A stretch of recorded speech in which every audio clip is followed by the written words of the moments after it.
El vi té històries de llàgrima, de llagrimeta, no?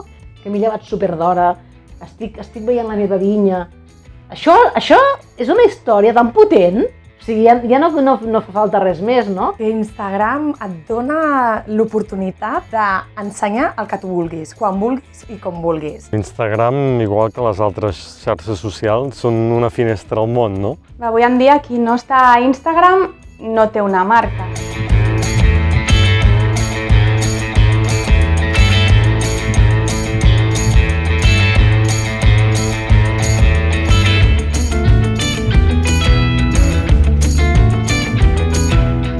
És una xarxa que ens permet arribar molt al nostre target millennial, ser més rellevants per ells i oferir-los contingut més meaningful, més atractiu, més aspiracional. Que em coneguin, perquè em valorin, perquè tinguin interès en mi, perquè m'estimin i així em triïn. L'objectiu final, jo crec que de totes les accions en màrqueting, en comunicació, és vendre. Ara molta gent s'enamora de les marques si expliquen una bona història, no? Això, en el món del vi, també es pot potenciar, no? Bueno, ens agrada parlar potser d'aquelles cosetes més especials i no tant a intentar encolomar un vi, no? I anar matxacant aquella marca. La marca, si està viva, ja és la pròpia gent que la comunica, no?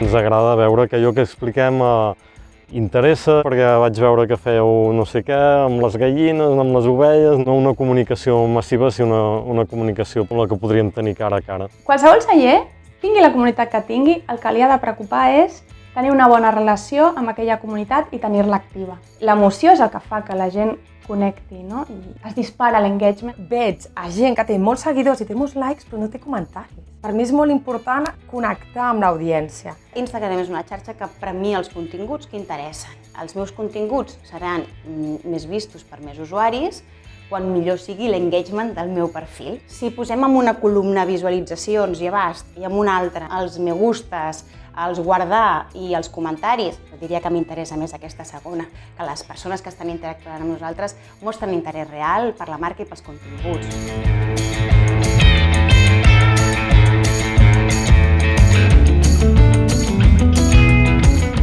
Quins són els objectius, quin és el meu públic, no? Una mica aquesta reflexió bàsica, no? Per veure quins canals m'interessa i en qualsevol cas requereix d'una estratègia global. El que haig de fer com a marca és veure tota la gent que em segueix i anar entrant en els seus perfils i anar veient quin tipus de contingut consumeixen. I a partir d'aquí crees una estratègia que ha de ser combinada. Adaptem la duració, el format, la mida a la comunicació i en allò que estem comunicant. No és el mateix fer un story que un reel. Qui té carisma a les xarxes? Quan es posa una persona darrere. Allà hi ha els likes, quan hi ha una cara. Però no cal que siguis guapo o lleig. Cal que siguis autèntic.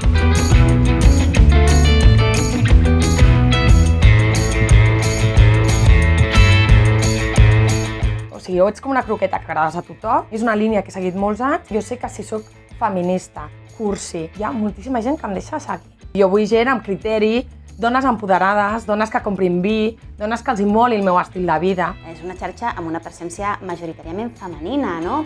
Majoritàriament urbana. Els microinfluencers cobrem més fins i tot que els influencers. Que Dulceida tregui un vi quan la gent la segueix per moda no té cap sentit. Com a professional em preocupa també, no? Que a vegades no quedi prou clar quins continguts són patrocinats i quins continguts no. Això pot restar credibilitat a un sistema que estava funcionant i que estava connectant amb la gent.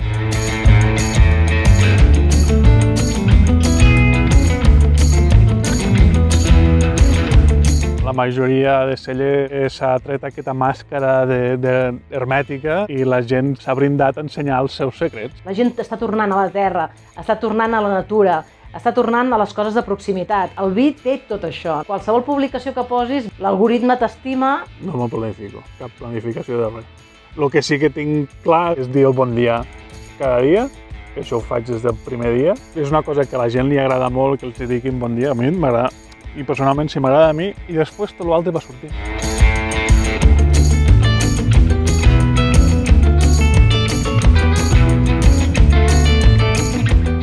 Ens vam donar d'alta d'Instagram perquè érem un celler nou, just quan teníem el producte acabat Va ser a 2 setmanes del confinament.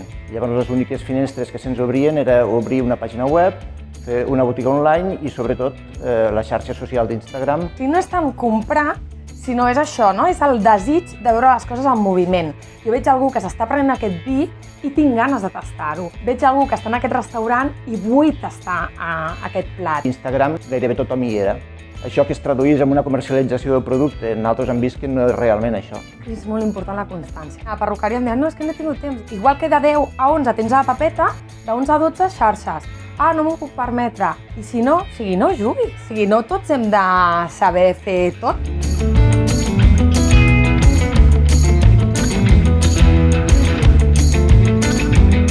L'important és que el celler tingui clara una estratègia de què vol fer a les xarxes socials i treballar continguts amb un objectiu concret, no només perdre el temps posant fotografies a internet. La comunicació no només la fem nosaltres, també la fa molta altra gent que potser va a un restaurant i veu una ampolla de nostre vi i fa una foto i la comparteix, no? Pots veure qui és aquella persona, on està prenent el teu vi, amb qui, en quin entorn, com està servida la taula. Això et dona informació sobre qui és el teu consumidor i aleshores et permet que el teu màrqueting estigui enfocat en aquell tipus de consumidor. Quan pengen alguna del meu vi por ahí i tot això, és una cosa que m'encanta, que les coses funcionen. I directament ho comparteixo i també intento parlar amb ell per agraïment.